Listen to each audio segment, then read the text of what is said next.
52 million students, 440,000 schools, and around 4.5 million teachers. Schools are communicating with parents over WhatsApp, and it can get very, very messy. You change one cell, the whole system can blow up in your face. There's a lot of risk around those types of systems and those types of manual processes.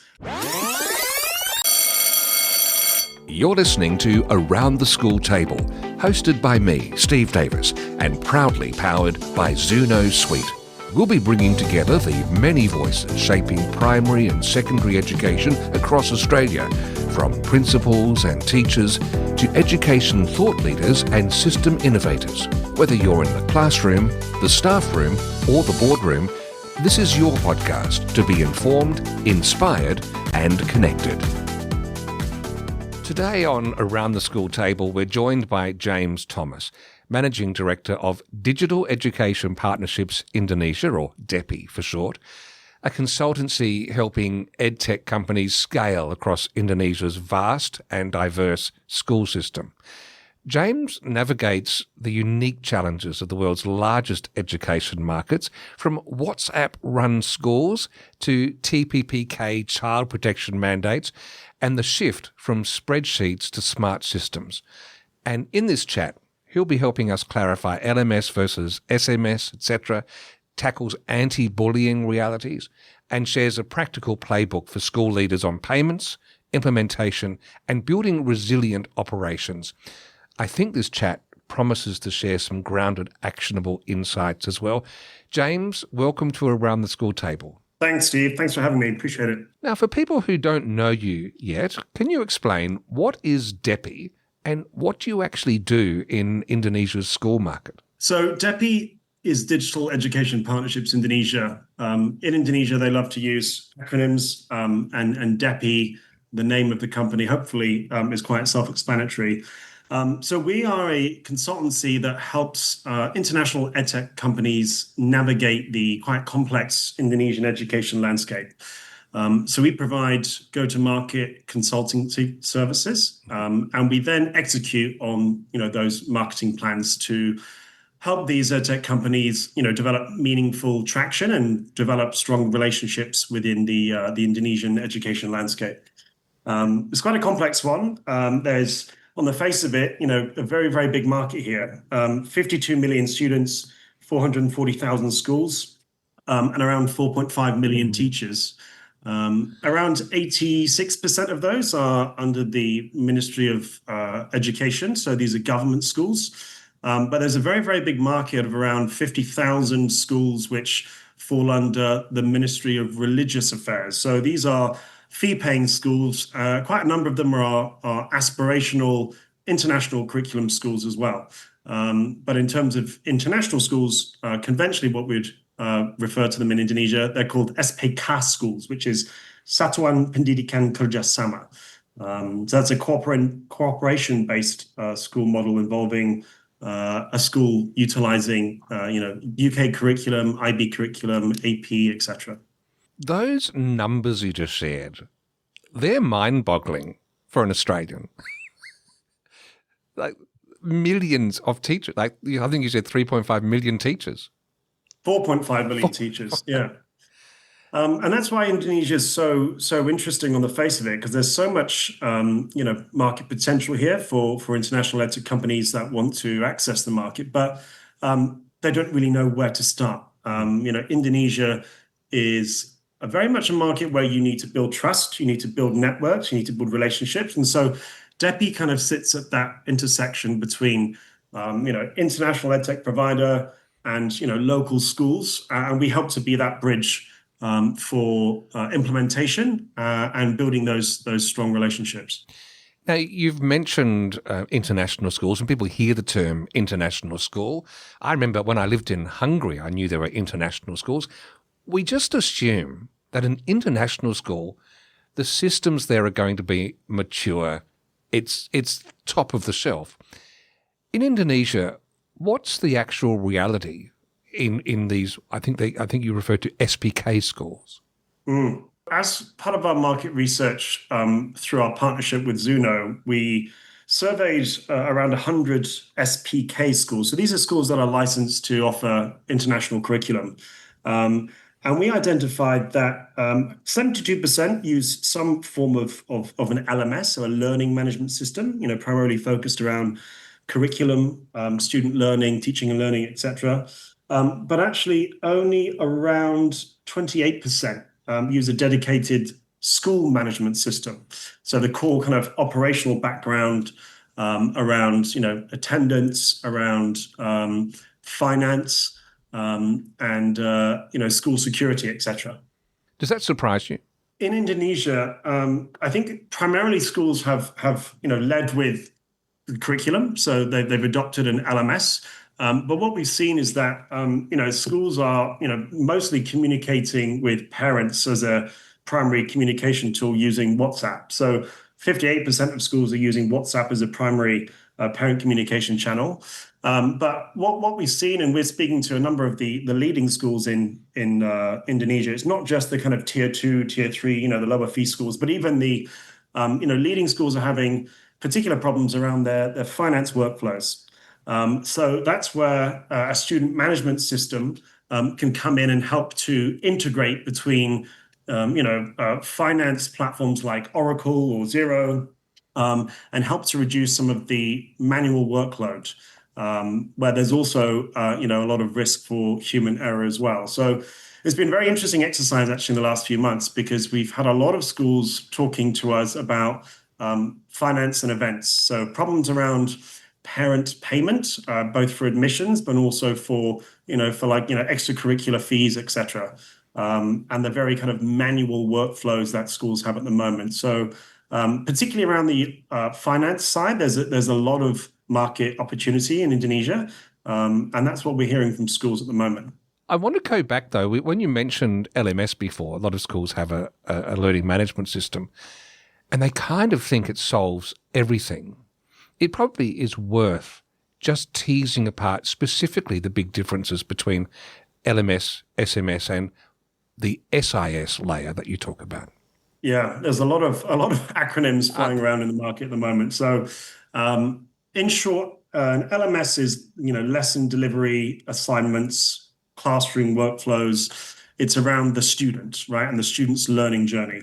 A school management system is more focused on attendance, well-being, behavior, parent communication, permissions, operational workflows, and as I mentioned, often payments and events. And then there's the SIS, which is kind of almost like a layer which sits in between systems, and it becomes the integration and workflow engine, kind of without forcing a school to necessarily replace any of their systems, but it helps to connect them and optimize the workflows in between, let's say, an SMS and an LMS. So, there's providers like Toddle, which is predominantly an LMS provider centered around curriculum.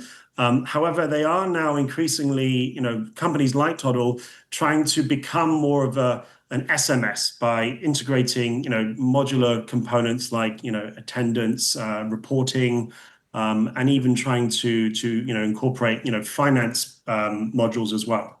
So you've hinted at some of the things that schools are struggling with. When you actually talk to school leadership teams, what do they tell you? What do they confide in you, especially with operational pain? What floats to the surface? Yeah, good question. So I think there's 4 or 5 points here. Finance and payment workflows particularly are key challenges. So billing complexity, schools having to chase late payments, event payments. A lot of schools also have like a development funds, and whereas some parents, they like to pay for this perhaps, upfront over 2 or 3 years. And so there's a lot of complex logic, and a number of schools that we've looked at have very, very complex, Excel spreadsheets where, you change one cell, and the whole system can just, blow up in your face. So there's a lot of risk around those types of systems, and those types of manual processes. Also fragmented systems.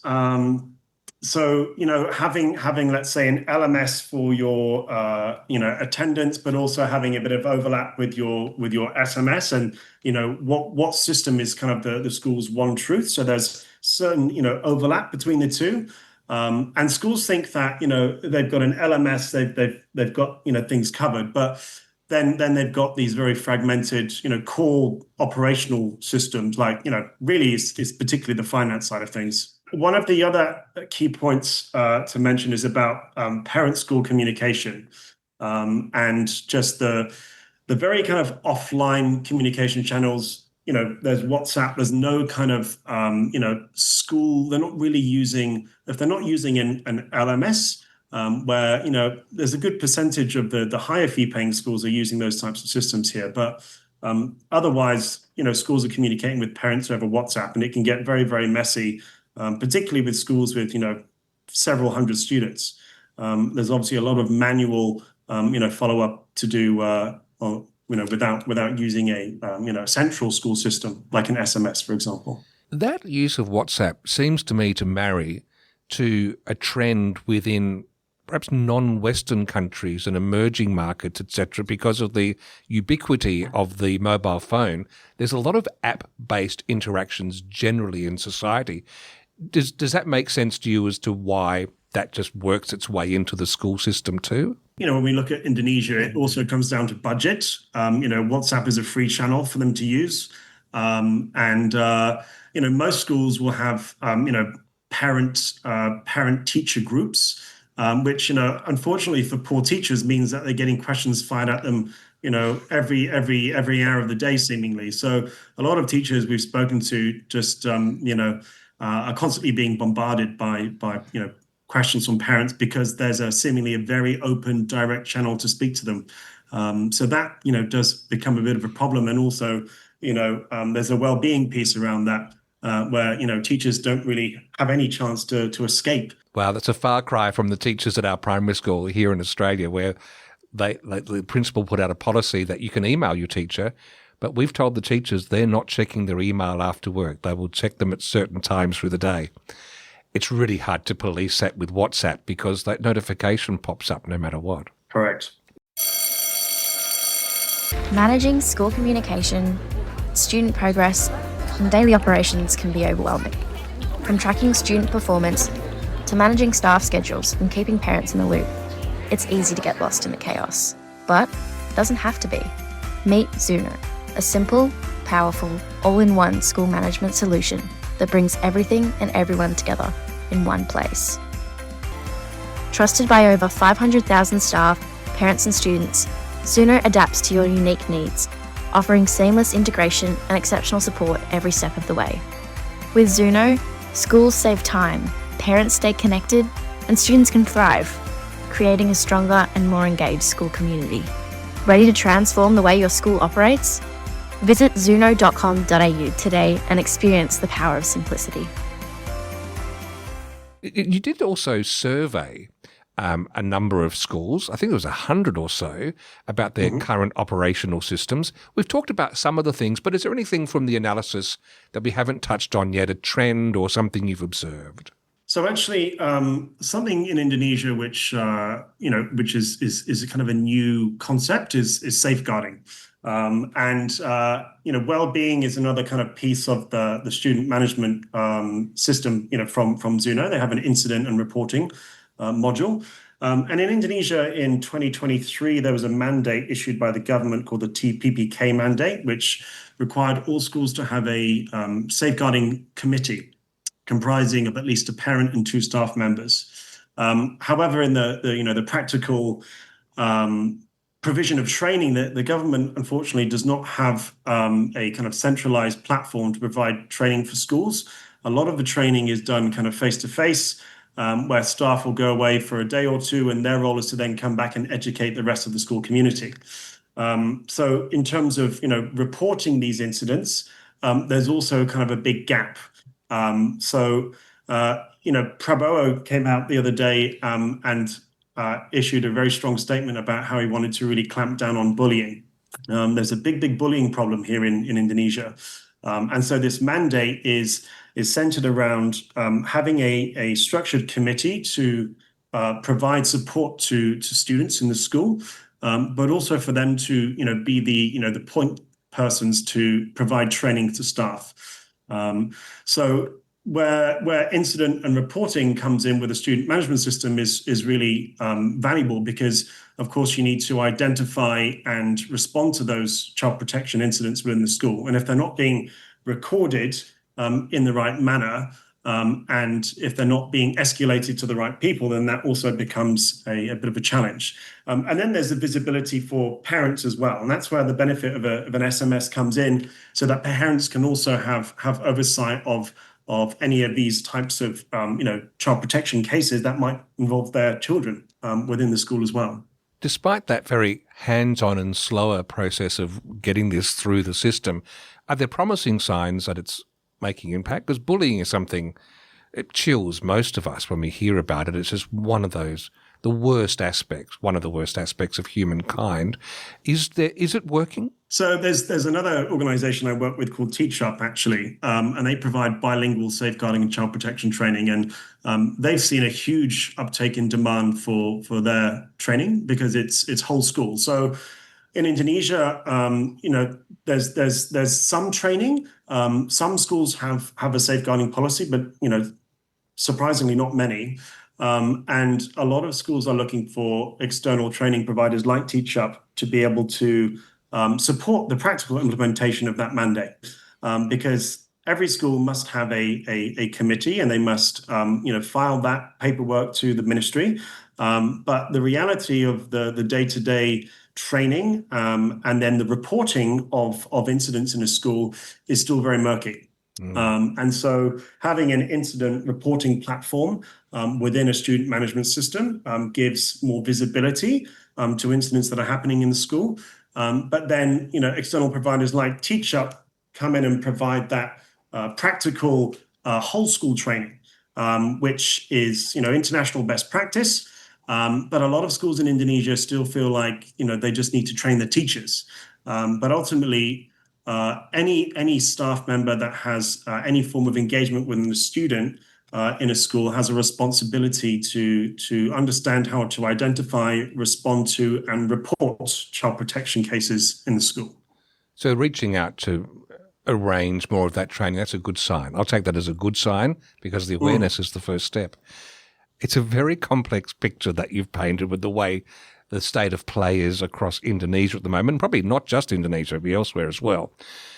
A lot of systems rollouts fail. Why do some of them fail? And what's your playbook to avoid that, to make a rollout successful? Most school system projects fail for one reason. They're treated like a bit of an IT install and not an organizational change, so to speak. So in Indonesia, a common pattern is unclear ownership. Also, I think trying to do too much too fast. So what we've done with quite a number of schools is we've adopted more of a phased approach. So rather than trying to change the whole system all in one go, it's doing it in incremental bite-sized chunks and addressing, okay, what are the high priority items which can reduce as much of the manual kind of headaches, rather than trying to change the whole system. A number of schools that we've been speaking with, maybe they're not happy with their current student management system, but Zuno coming in, for example, as an SIS layer means that they don't have to change their whole system. And a lot of schools are very nervous about change because of the change management involved in that. And again, coming back to who's going to own that. There's also, the time of the year. When is a good time to have a, whole system change? Never really. Even in the summer where a school's got necessarily a month off, but all of the key staff, they're away, they're on holiday. Having bite-sized, a kind of phased approach to change is, I think, important.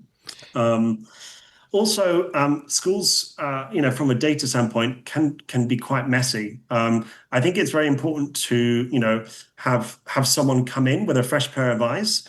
So something that Zuno does in Indonesia is we offer technical workshops So we come in, we have these kind of exploratory discovery conversations, and we understand where the disconnects are, and we then create a bit of an analysis of, okay, well, if you were to have, let's say, an SIS layer above your LMS and maybe your SMS and your finance workflow, you can improve your efficiency by X, Y, and Z, reducing, countless labor hours, and just saving a lot of headaches. So the SIS sits there like a master octopus with its tentacles into each and connecting each of the other systems.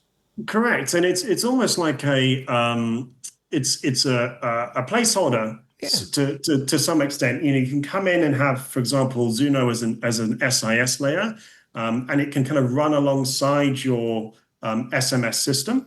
And then, let's say, if you wanted to then move away from your SMS system, then Zuno, let's say in this example, could come in as a formal SMS, so to speak. You've mentioned Zuno a couple of times.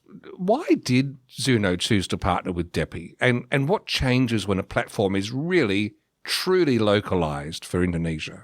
Great question. So it's quite a funny story, actually. So Zuno found me using Gemini AI, and they were looking for partnerships in Indonesia. And I think, Digital Education Partnerships Indonesia, with the name of an organization like that, it's a pretty strong SEO. So they approached me to help understand the Indonesian landscape. From their market research, on the face of it, there's a huge market opportunity here.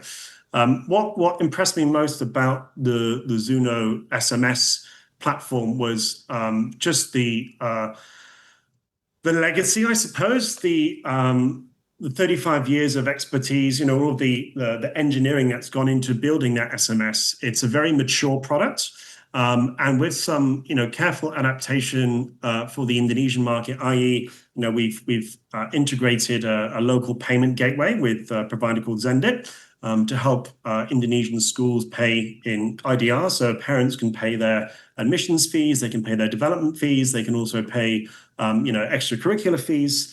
And also, importantly, the multilingual interface.